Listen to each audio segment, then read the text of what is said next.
नमस्कार मित्रों। आज हम मध्य प्रदेश के भूगोल आकार आईएएस नोट्स से वन्य जीव के अंतर्गत राष्ट्रीय उद्यान को देखने वाले हैं। मध्य प्रदेश में राष्ट्रीय उद्यान। मध्य प्रदेश वन संपदा एवं वन्य जीवों की दृष्टि से संपन्न राज्यों में से एक है। मध्य प्रदेश में वन्य जीवों के संरक्षण तथा नैसर्गिक प्राकृतिक आवास उपलब्ध कराने के लिए राष्ट्रीय उद्यान एवं अभयारण्य स्थापित किए गए हैं।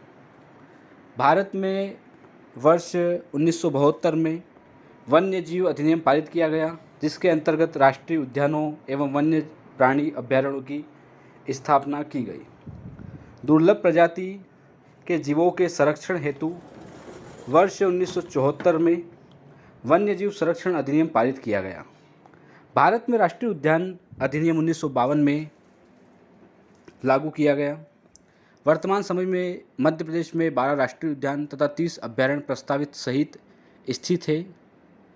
60 टाइगर प्रोजेक्ट, जिसके अंतर्गत 6 राष्ट्रीय उद्यान व 1 अभयारण्य शामिल है।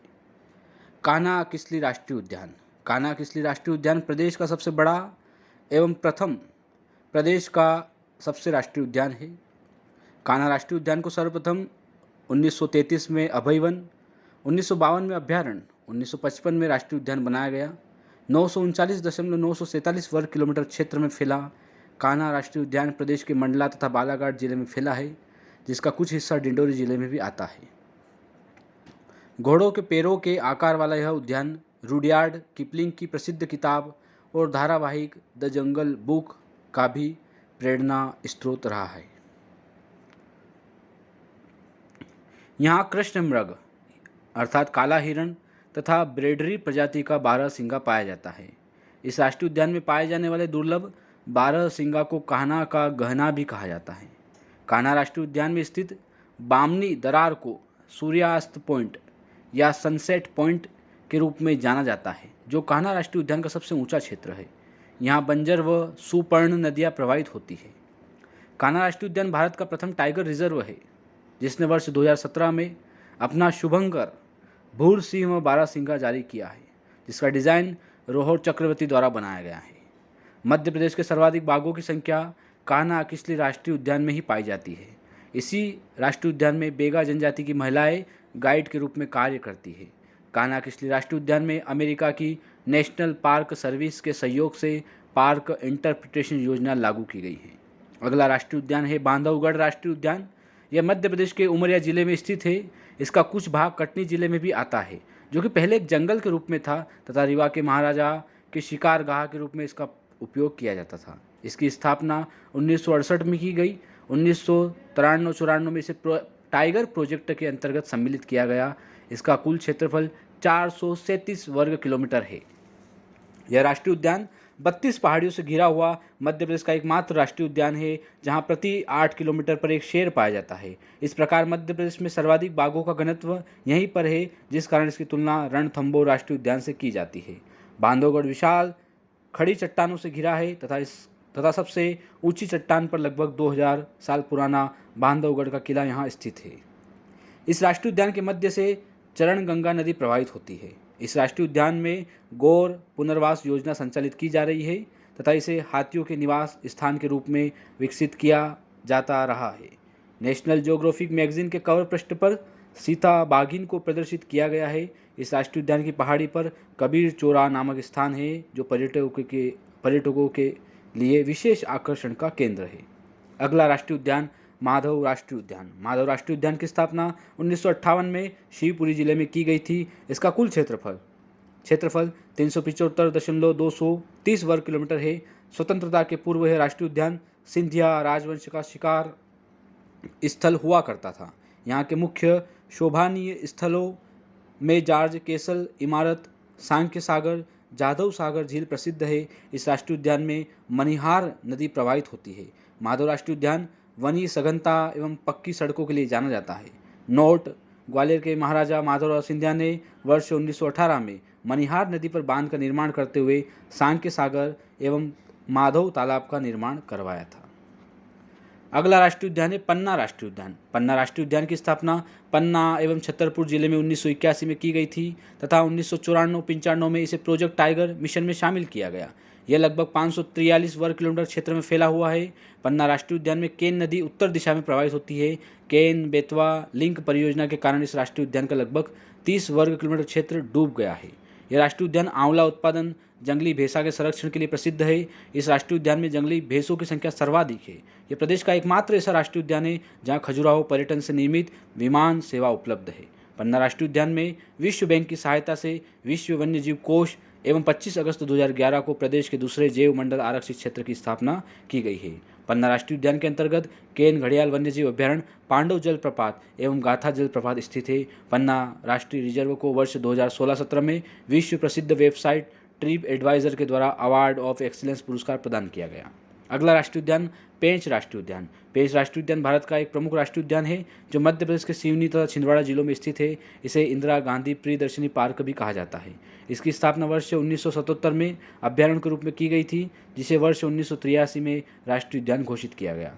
सतपुड़ा की पर्वतमाला के दक्षिण छोर पर तलहटी में स्थित यह राष्ट्रीय उद्यान 23 नवंबर 1992 में टाइगर संरक्षण योजना के तहत टाइगर रिजर्व घोषित कर दिया गया। यह उद्यान विख्यात ब्रिटिश भारत के लेखक रुडयार्ड किपलिंग की प्रसिद्ध द जंगल बुक का कथा क्षेत्र रहा है। अंतर्राष्ट्रीय जल विद्युत परियोजना के तहत पेंच नदी पर बने तोतला डोहा बांध के कारण उद्यान के मध्य भाग में विशाल झील बन गई है। पेंच राष्ट्रीय उद्यान का नामकरण इसे दो भागों में बांटने वाली पेंच नदी के नाम पर हुआ है। यह नदी उद्यान के साथ साथ उत्तर से दक्षिण की ओर बहती है। पेंच राष्ट्रीय उद्यान में मोगली लैंड विकसित किया गया है, जहां पर्यटन को बढ़ावा देने के लिए वर्ष 2004 में मोगली लैंड उत्सव आयोजित किया जाता है। वन विहार राष्ट्रीय उद्यान।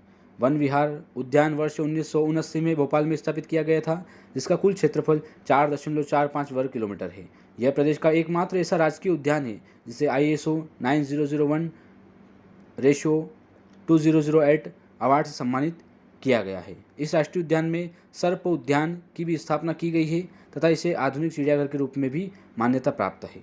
वन्य प्राणियों को गोद लेने की प्रथा इस राष्ट्रीय उद्यान में प्रारंभ की गई वर्ष 2008 से। वन विहार में मध्य प्रदेश का एकमात्र सर्व सुविधा संपन्न रेस्क्यू सेंटर स्थापित किया गया है, जिसमें विभिन्न प्रकार के वन्य प्राणियों को संरक्षण, चिकित्सीय सुविधाएं उपलब्ध कराई जाती है। जीवाश्म या फॉसिल या घुघुआ राष्ट्रीय उद्यान। यह डिंडोरी जिले के शाहपुर विकासखंड में स्थित है। इसकी स्थापना 1983 में की गई थी। इसका क्षेत्रफल 0.27 वर्ग किलोमीटर है। इस प्रकरण क्षेत्रफल की दृष्टि से यह प्रदेश का सबसे छोटा राष्ट्रीय उद्यान है। यह प्रदेश का प्रथम जीवाश्म उद्यान है, जिसका विस्तार कान्हा बांधवगढ़ राष्ट्रीय उद्यान के मध्य तक स्थित है। यहाँ पर वनस्पति जीवाश्मों को संरक्षित किया गया है। लगातार खोज एवं शोध के बाद यहाँ 6.5 करोड़ साल पहले के वृक्षों के जीवाश्म पाए गए हैं। घुघुआ से मिले इस विरासत को सहेजने के लिए राष्ट्रीय जीवाश्म उद्यान घुघुआ स्थापना की गई थी। यह प्रदेश का पहला जीवाश्म राष्ट्रीय उद्यान है जिसमें भूतल जीवाश्म रखे गए हैं। यह नीलगिरी जीवाश्म के लिए भी जाना जाता है, जो अभी तक सबसे प्राचीनतम जीवाश्म माना जाता है। सतपुड़ा राष्ट्रीय उद्यान। सतपुड़ा राष्ट्रीय उद्यान मध्य प्रदेश के होशंगाबाद जिले में स्थित है, जिसकी स्थापना 1983 में की गई थी तथा 1999-2000 में इसे प्रोजेक्ट टाइगर मिशन में शामिल किया गया। प्रदेश की सबसे ऊंची चोटी धूपगढ़ 1350 मीटर यहीं पर स्थित है। पूरे मध्य भारत में यह एकमात्र ऐसा टाइगर रिजर्व है जहाँ प्राकृतिक रूप से चलने की आज़ादी है। काला हिरण यहाँ का विशेष आकर्षण माना जाता है। यह इंडियन बाइसन या गौर पशु पाया जाता है। मड़ई नामक पर्यटन स्थल इसी राष्ट्रीय उद्यान के अंतर्गत स्थित है। अगला है संजय गांधी राष्ट्रीय उद्यान। संजय गांधी राष्ट्रीय उद्यान की स्थापना 1981 में सीधी जिले में की गई थी। इसका कुछ भाग शहडोल जिले में आता है तथा अधिकांश भाग छत्तीसगढ़ में शामिल है। अविभाजित मध्य प्रदेश के समय इसका कुल क्षेत्रफल 1938 वर्ग किलोमीटर था। इस प्रकार अविभाजित मध्य प्रदेश का सबसे बड़ा राष्ट्रीय उद्यान संजय राष्ट्रीय उद्यान ही था। विभाजन के पश्चात मध्य प्रदेश में इसका कुल क्षेत्रफल 466.7 किलोमीटर शेष रह गया। छत्तीसगढ़ में इसे घासीदास राष्ट्रीय उद्यान के नाम से जाना जाता है। वर्ष 2008 में इसे प्रोजेक्ट टाइगर में शामिल किया गया। इस राष्ट्रीय उद्यान में सोन, गोपद, बनास आदि नदियों का जाल संग्रहित होता है। इसमें 80% साल के वन, 20% मिश्रित वन पाए जाते हैं। इसके समीप ही डुबरी अभ्यारण्य, बगदरा अभ्यारण्य, सोन घड़ियाल अभ्यारण्य स्थित है। रीवा के महाराजा मार्तंड सिंह ने जिस वन क्षेत्र से मोहन अर्थात पहला सफ़ेद बाघ को पकड़ा था वह इसी उद्यान में है। डायनासोर जीवाश्म राष्ट्रीय उद्यान। डायनासोर जीवाश्म राष्ट्रीय उद्यान प्रदेश का दूसरा जीवाश्म राष्ट्रीय उद्यान है जो धार जिले में स्थित है। इसकी स्थापना 2010 में की गई थी। धार जिले के बाघ क्षेत्र में फैले डायनासोर के जीवाश्म अंडों के अवशेषों को जुरासिक पार्क की शक्ल में उकेरा जा रहा है, जहां करोड़ों रुपए की लागत में नेशनल डायनासोर पार्क बन रहा है। इस नेशनल पार्क में एक म्यूज़ियम बनाया जाएगा जिसमें डायनासोर के अंडे, लकड़ी, पत्थरों पर इनके निशान जो वनस्पति खाते थे, पंजों के निशान, बच्चों के अंश के जीवाश्म आदि रखे जाएंगे। कुनो राष्ट्रीय उद्यान श्योपुर जिले में स्थित कुनो पालनपुर 1981 से 2018 तक अभ्यारण्य रहा। 14 दिसंबर 2018 में इसे राष्ट्रीय उद्यान घोषित किया गया। साथ ही करेरा अभ्यारण्य शिवपुरी को डी नोटिफिकेशन किया गया। इस प्रकार मध्य प्रदेश में राष्ट्रीय उद्यानों की संख्या 11 से बढ़कर 12 हो गई है। उल्लेखनीय है कि गुजरात के गिर में पाए जाने वाले एशियाई शेरों को कुनो पालनपुर में स्थानांतरित किए जाने की योजना को लेकर लंबे समय से चर्चा में रहे कुनो पालनपुर उद्यान में अब अफ्रीका से चीता बसाने की योजना भी चलाई जा रही है। ओंकारेश्वर राष्ट्रीय उद्यान खंडवा में 2004 से प्रस्तावित है। मध्य प्रदेश में टाइगर प्रोजेक्ट पन्ना राष्ट्रीय उद्यान में 1994-95 से, संजय गांधी राष्ट्रीय उद्यान में 2008 से, बांधवगढ़ राष्ट्रीय उद्यान उमरिया में 1993-94 से, कान्हा किसली राष्ट्रीय उद्यान मंडला में 1974 से, पेंच राष्ट्रीय उद्यान में 1992-93, सिवनी में, सतपुड़ा राष्ट्रीय उद्यान, होशंगाबाद 1999-2000 से टाइगर प्रोजेक्ट इन 6 राष्ट्रीय उद्यानों में चल रहे हैं। साथ ही एकमात्र राता पानी अभ्यारण्य में 2013 से टाइगर प्रोजेक्ट चल रहा है।